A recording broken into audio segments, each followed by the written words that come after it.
CCTV camera service, printer repairing તેમજ નવા અને જૂના કોમ્પ્યુટર લે વેચ કરનાર. એડમિશન ફોર્મ તેમજ તમામ સરકારી ફોર્મ ઓનલાઈન ભરી આપવામાં આવશે.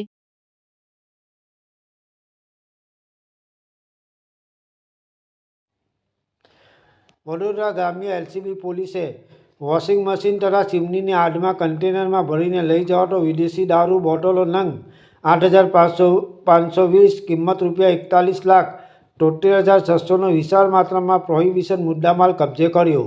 વડોદરા ગ્રામ્ય એલસીબી પોલીસે દારૂનો વિશાળ જથ્થો ઝડપી પાડ્યો હતો. LCB police sub inspector P K. Bhoot તથા એલસીબી ટીમ મંજુસર પોલીસ મથક વિસ્તારના એક્સપ્રેસ હાઈવે પર નાઇટ રાઉન્ડમાં હતા.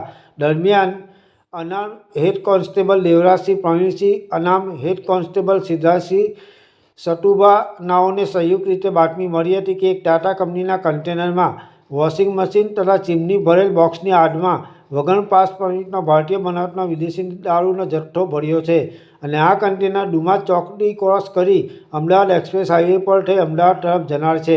જે ચોક્કસ બાતમીના આધારે એલસીબી ટીમ દ્વારા મંજુસર પોલીસ મથકની હદના આજોદ ગામની સીમમાં આવેલ એક્સપ્રેસ વે ટોલનાકા પાસે બાતમીવાળા કન્ટેનરની વોચમાં રહેતા બાતમી હકીકતવાળી કન્ટેનર આવતા તેને કોર્ડન કરી ઝડપી પાડી, જેમાં ડ્રાઈવર જુનેદ ખાન મુબીન ખાન રહે કંસાલી બડી મસ્જિદ પાસે, તાલુકો નગીના, થાણા નગીના, જિલ્લો નુહુ, મેવાત, હરિયાણા તથા અન્ય ઇસમ રોબિન ખાન શાહબુદ્દીન ખાન રહે આમકા બડી મસ્જિદની સામે, આમકા મેવાત, તાલુકો ફરોજપુર ઝીરકા, જિલ્લો નુહુ, મેવાત, હરિયાણા હોવાનું જણાવ્યું હતું. પોલીસે તપાસ કરતા વોશિંગ મશીનના બોક્સ તથા ચીમનીના બોક્સની આડમાં ભારતીય બનાવટનો વિદેશી દારૂનો જથ્થો મળી આવ્યો હતો.